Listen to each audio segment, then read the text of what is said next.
It's me, TFT. Welcome back, guys. I've come to the iconic Mumtaz restaurant in Bradford. The place opened up in 1979. I'm stood exactly where the shop was. It was 3 meters by 4 meters, this area here. That's how we started. Mr. Mumtaz Khan started selling samosas, pakoras, and kebabs from this spot here. They were freshly cooked by his mother. And for her today, there is a placard in her memory. Today, Mr. Mumtaz Khan is providing supermarkets all over the world with his curries, with his kebabs, with his sauces, with his lassis. Even the Queen had the pleasure of coming here to Mumtaz to try out a ruby. I'm currently waiting for Mr. Mumtaz Khan because I'm going to be seeing him. I'll talk to him a bit more about his starts and where everything started from, get a bit more insight into this restaurant. The Queen, Mumtaz, serves Her Majesty the Queen. I think that there is Mr. Mumtaz Khan. These are all the products which he's selling. You can get them in all supermarkets now, the Mumtaz spring rolls, samosas. You've got all your powders and your sauces. Even Mr. Amitabh Bachchan has been to Mumtaz in Bradford. There's Mr. Prince Philip. Right, here we are. The Queen and Duke of Edinburgh have asked me to write thank you and your staff for organising a delightful lunch. Fancy that, getting a letter from the Queen telling you how delightful the lunch was.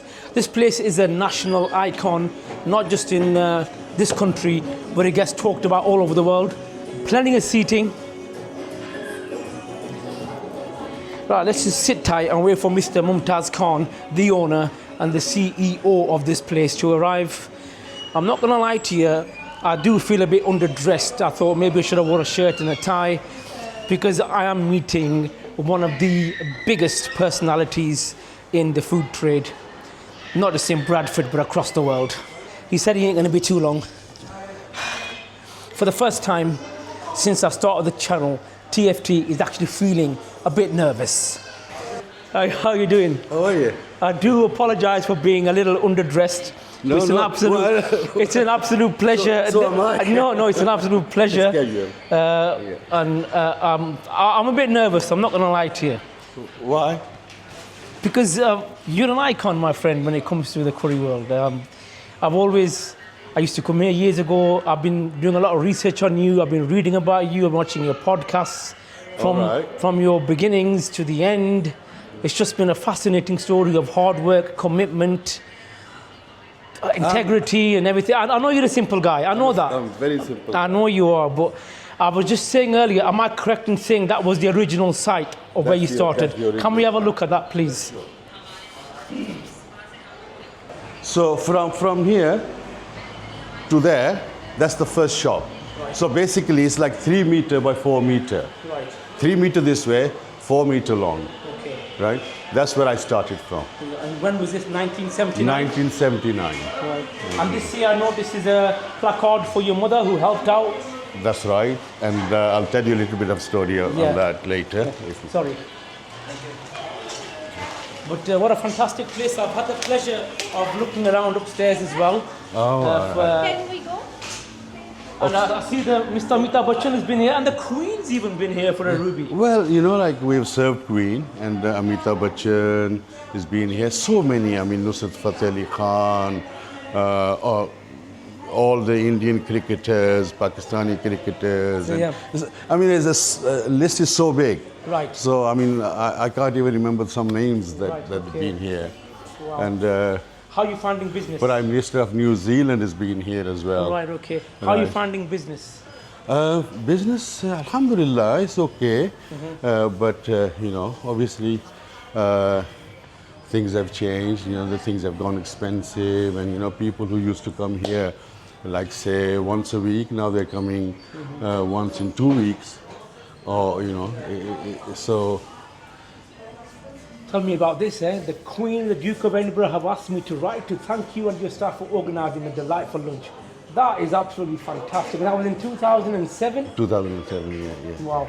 Well, if the Queen was happy with you, I'm sure nobody else should really have anything to argue about. Mr. Mumtaz has put out a bit of a special spread for us. What we going to be trying? I think you're gonna they're gonna do some seekh kebab for you and After you. This looks absolutely fantastic. Are you going to take a seat with me, Mr. Mumtaz? I'm gonna see. Yeah, fantastic. So we've got the lamb chops, the lamb shishas. And is this the recipe that you started off with when it comes to the shish kebabs? This has been going on for this same recipe for 45 years. You haven't changed it? I've not changed anything. Right. And if I did, people will notice this right away. Right, okay. I'm not nervous anymore now because we've had a fantastic chat. We've been talking about, he's been telling me a lot of stuff about how he started off and everything else. But let's have a look at this shish kebab. And you were mentioning earlier about the salts and everything else. They all come from Pakistan. I use rock salt from Pakistan. Okay. Right. I don't use the table salt. Right. It's all rock salt because it's healthier. Right. Right. That is absolutely fantastic. It's got that 70s vibe. It's got that really traditional juiciness. It's just, I can't explain it because I don't think I've tried a shish like this before. When I'm talking about the ingredients, you really get an essence of every single ingredient in there. See, this seekh kebab has no flour, no egg. It's pure keema and onion and spices. That's all it is, and that's all. What it is. That's all I'm tasting. It's lamb mince. And lamb chops. Lamb chops.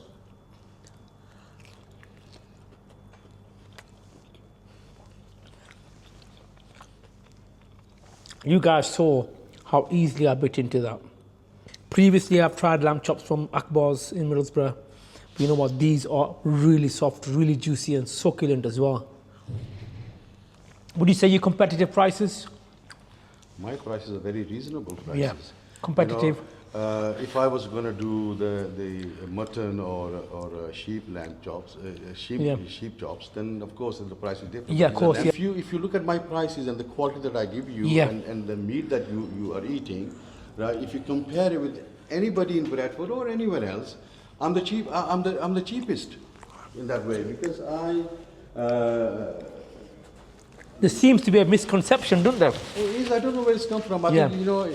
It's just good to push that aside and have the opportunity to do so. I think, but somehow I think people think that, if the place is nice and they've spent some money, it's got to be expensive. Exactly. But that's not true. Yeah. That's not true with Mumtaz. That's fantastic. So which supermarkets are actually supplying your foods now? We're doing Asda, Tesco, Morrison, Okay. Co-op. We do Lidl, Aldi. Wow. Almost all. Yeah. Almost What all. about internationally? Have you ever? Well, I used to supply my baby food to 32 countries, but I think baby food is not in the business anymore. Yeah. For some reason, it's not, is it? Yeah. This is a very, very famous Mumtaz lassi. You're gonna see this. You can buy it from Asda all over. No matter where about you are in the UK, you will find Mumtaz products in all the major supermarkets. I'll ask you a question. Go on. That tastes fantastic, but will it taste the same if I buy it from Asda? Slightly diluted. Slightly, obviously, with the stock, with the shelf life. Slightly diluted, but no additives or No preservatives additives, yeah. in it, no. So it's still got that. It's because the restaurant is slightly thick. Uh-huh. The other one is slightly runny. Yeah.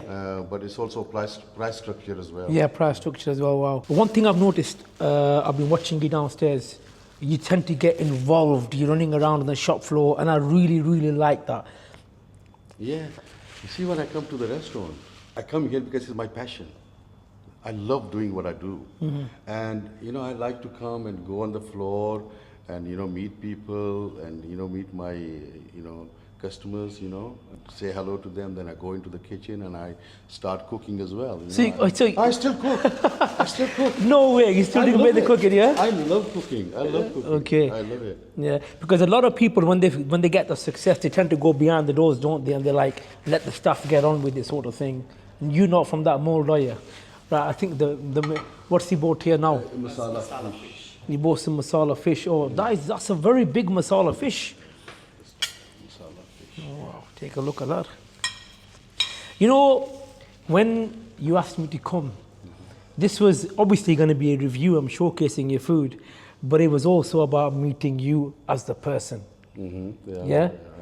Because I never met you before. no, I've never met you before, but the point, I've always heard about you and I've tried your food out in the past. Now, when I used to live in Lancashire, I used to come here often, but since 93, we moved up to the northeast, so the distance is always an issue. But the food, the starters there taste the same as what they did when we came here. That was probably in the early 90s. Fish, what fish is it? Masala fish. Masala fish. Which fish are you using? Cod. Cod. Cod, yeah. Cod masala fish. And the recipe on this, on the spices on this. I can just make out, actually I'm going to show the viewers the spices on there. You can just make out, I know these like secret spices which And you're not it's got no flowers on it. It's got See. no flour, no maida, no atta, no Yeah. besan. These are spices. So are you going to tell us what spices they are, or is that a secret? You can buy a jar and look at it. And So, look what's in it. Look at them flakes. Huge, huge flakes. I like the way you still got that crispiness, even though you haven't got the batter on. You know, like the batter. There's no batter on it. And yet, it's, them spices are still like, they've still got that crispy crunch factor, but the fish itself just tastes amazing. Actually, all these spices that we ground, we grind them ourselves. Okay. Right? We buy the spices and then Okay. we grind them, and it's like we mix them together. I don't buy the already mixed spices from the shops. Before the mains come, I want to briefly talk about, and I know it's a very emotional subject for you, your mother, because I saw a podcast in which you talked about one of the turning points in your life. You were talking about when you first started off, you had 2 pastries left, and you only had enough meat to fill one samosa. And you went ahead and took meat out of other samosas. And tell the viewers a bit more about that moment, because that was a very no. But I'm not going to lie. Makes me very emotional. No, but it made me emotional listening to it. Deliberately. No. Honestly, because what it is, I'm a bit like yourself, Mr. Khan. I was very close to my mother, very, very close to my mum. My mum was my everything. She was my angel. Lost her 4 years ago, and I never ever said no to my mum, no matter what happened in life, whatever she said. And when I saw that interview, that clip really, I don't know, I just, it was warmed for me. So can you please just explain what happened then, briefly, if you don't mind? I used to work, when I bought that shop, I still worked in a textile mill up the road. Yeah. Right, so I was working, I worked there 8 months like that, 8 months. Night and then the day? Night, I was working there in the textile mill. Okay. And I would walk down and go to my house. I didn't live far from here. Okay. And I would go to bed, say about 7 o'clock in the morning. And then my mother would wake me up at 10:30. Right. And whatever she's made in the cellar, Right. like down in my house. Okay. And like kebabs and samosas and things like that. So I would carry it on my shoulder, on my head, Right. and bring it and sell it here all day long. Yeah. And then go back to the night shift. yeah. So when I left my job from the textile, because I could make my wage here now, Okay. like so. Once you know you can cover your wage, then you can go full time. Yeah. So then when I thought that I can make my wage here now. When I asked my mom, I said, why don't you show me how to make the samosas? These small, thin pastry samosas. So take the burden off her. Yeah, because she was in the cellar all the time. The cellar was cold, and she was doing it all for me. Right. So she showed me. She made the pastry, and she cut the pastries for me, and then she showed me how to fold the samosas. Yeah. She thought, okay, he's taken it, and she must have been excited to see, if I'm going to do it. How am I proud gonna do at the it? same time. Proud at the same time. So I didn't know that she followed me. Right, And okay. I was making samosas. I came to a stage where I had 2 pastries left, and masala was only for one. Yeah, the filling's only one samosa, One samosa. So what do I do? Because I think it was 10 pence or 12 pence a samosa at that time, or 8 pence, right? Something like that. And then I thought, I can't waste this pastry, So I opened few samosas up and, Took the filling out with the samosas. A bit of filling out for each samosa, and then I filled that samosa and folded. And I bet you get proud I of was yourself, happy, yes, I didn't waste anything, and as an extra 12 pence, But I didn't realize my mother was watching me from the back. Okay. She walked from the front door, and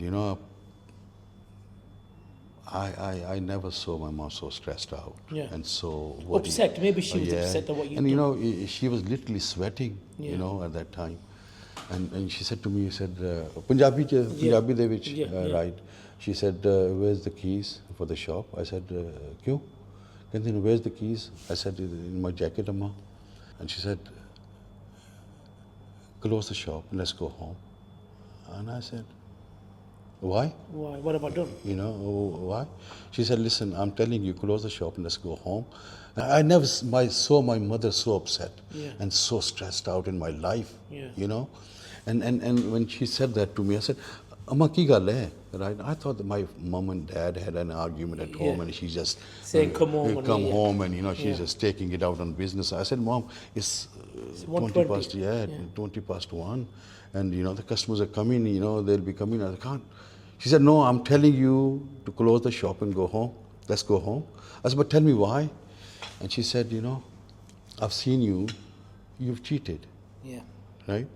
You've taken some masala out from other samosas and you filled the last samosa. Yeah. I saw you do that. Yeah. And you cheated.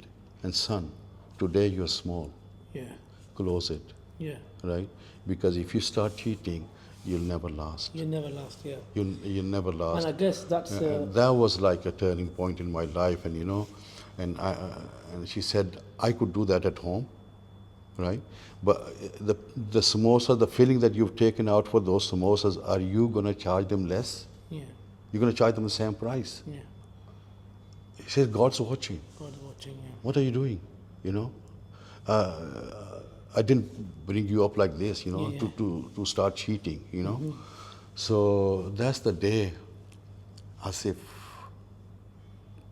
since then until today, Yeah. now, I'm just- not cheated with anybody Yeah, in well, what I serve, I've always how I said, serve. you know, like little moments like that change you as a person. They completely flip your life around. So, and I'm glad you mentioned that because I wanted to share that with the viewers. So I do work when I need to work, and I give time to my family That's when they important. need it. That's the right? most Yeah. important thing. And nowadays, I sleep a lot. You know, the kids have grown up; they don't need my time. They have, you know. Yeah. So I sleep a lot, and when I wake up, just come to the restaurant and just see what's happening here and talk to my customers. And that's my, you know, for me, it's my socializing. That's your escapism as well. Yeah, It gets you out of here. I socialize. I come here. I talk to my customers. I talk to my, you know, people that have been coming here for years and years.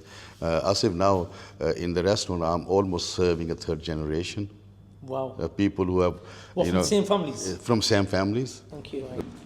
Here's the tawa gosht. Tawa gosht. Okay.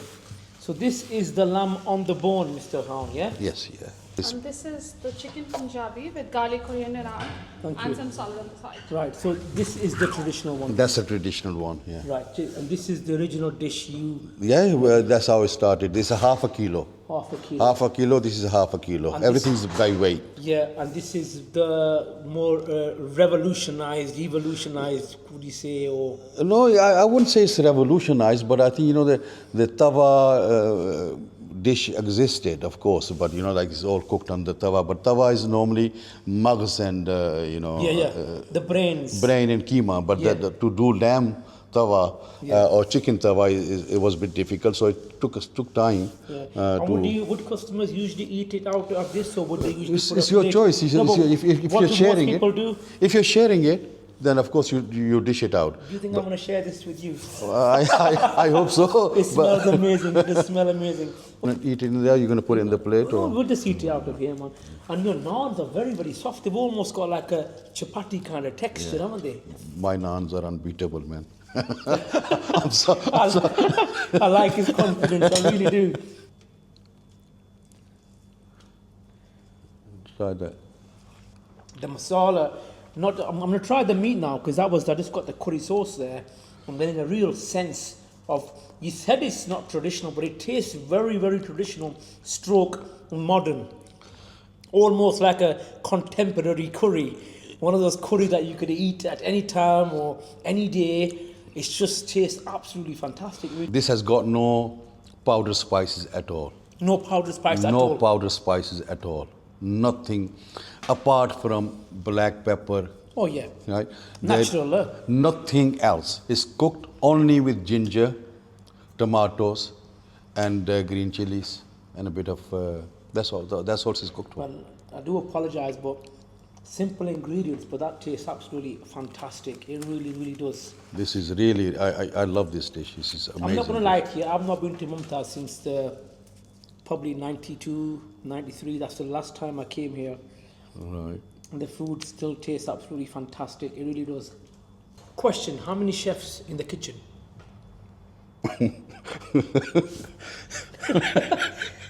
What are you laughing for?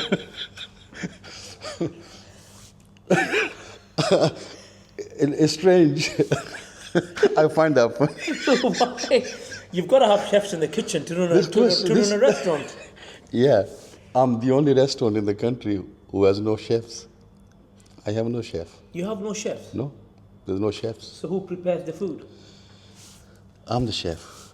I set all the recipes, and I have the cooks in the kitchen. They will follow my instructions. They'll follow the set recipe. Like say, they'll weigh, like this dish, they'll weigh half a kilo of lamb. Right. Right? And how much oil they have to put in. Right. Right? And how much ginger that needs to go. Right. I mean, chili. What's the weight of the chilies that needs to go in there? Right. And what's the salt that goes in there? It's all written down for them. I don't rely on chefs. I can train you in 30 minutes. What, to make something like that? Yes. You're on. Fine. If I can make something like that, my wife, in 30 minutes. she'll insist on me. Seriously, are you 30 minutes. 30 minutes. 30 minutes will take you to make the lamb. You cook the lamb in, so it becomes tender. Right. I'll show you how much garlic you need to put in. Ginger. Right. Right. In fact, it's got no garlic, so it's got ginger. Ginger, yeah. Right. Tomatoes, green chilies, and a pepper and salt. Where did the inspiration come from for the curries? Because you started off with the samosas, the pakoras, and the kebabs. So where did the passion for curries come along? From all the cooking from my mother. Right. So did your mother used to prepare the curries as well when you started selling them? No, she taught me how to do it because I was the first one. If you ask some of your elders Right. who've been to my restaurant, like say who are 80 or 75, 80 years old, Okay. I was the first one to start everything by weight. Everything's way out, even your meat and chicken is way out. I mean, that chicken looks fantastic. It really does. And what does it have in? It's cooked with tomatoes It's again? cooked with tomatoes, but it just looks and it smells absolutely amazing. It really, really does. It looks like a curry stir fry, a really good quality curry stir fry. Right, if we're going to get stuck into this, let's try the chicken first. You ate this dish, yeah? You had tawa and this. The two different dishes. Two different flavors. Two different flavors. Yeah. And you get the same ingredients, more or less. Ginger, tomatoes, and Yeah, but the spices here are different to that Yeah. spices there. anything you want to add that I might have missed out, in relation to where do you see Mumtaz in the future? Because, we talked earlier about how the people's tastes have changed, the food scene has changed. So we are launching another menu Okay. alongside with my traditional menu. We're not changing anything traditionally, with the traditional menu. Okay. We're bringing out, the menu is going to be called Off Track, Mumtaz Off Track. Okay. So we're bringing in some of the food that our youngsters like, i.e. burger, steaks, noodles, and stuff like that. Our youngsters are used to going out, and the quality has to be Mumtaz quality. Yeah. One final question before I go, Mr. Khan, and that is I've heard along the grapevine, I've had my ears to the ground, that you are about to make an announcement on some sort of special curry. Now, you don't have to answer that question because I know in the curry world everything is kept with a lot of suspense, a lot of mystery. But are the rumours real? If so, can you share a bit about what it is that you're going to be announcing soon? I've been working on this dish. I won't tell you the whole something about the dish at the moment. Okay. Because that will be when I launch it, then everybody will know. But I can assure you, it'll be the first time in the world that anybody has come out with that curry. First time. And England, that dish will be known as an English creation. created in England and exported to the world. Well, when is it going to get announced and when is it going to come out? That's the next Our question. work done it is already, right? But we're going to organize a special launch for that dish. Make sure you let us know. Of course I will. And Of we'll course I come will. down, because it's been an absolute pleasure talking to you, Mr. Khan. And I just want to stand up and shake your hand. Thank for you very much. This Thank you. opportunity. Lovely. Absolutely Nice, amazing. nice meeting you. You know, Thank and I've just been blown away. Thank you for coming. By your hospitality. I really have. And I honestly mean the food has been fantastic. And I just want to wish you all the best for the future. And Thank you very much. You are you're proper example of hard work, integrity, and also let's not forget I believe everything that happens in life is because of our parents' du'as and our prayers, and I'm sure you've been showered by your mother's du'as. Alhamdulillah. And I'm sure you appreciate that a lot of this success is because of your mother. 99.9% of it. All of it. All of it. All of it. Amazing. Guys, if you did enjoy the vlog with Mr. Khan, I've had a really fantastic time. If you want to see more content like this, please let me know in the comments box. Guys, it's been an absolutely emotional evening. Really enjoyed Mr. Khan's company. And is there any last thing you want to say to everybody? Like a little ta-ra? Bye. Hi, there we go. Take care, guys. It's Mumtaz. It's on Grey Horton Road. And the food's been absolutely fantastic. We'll see you all for the next one.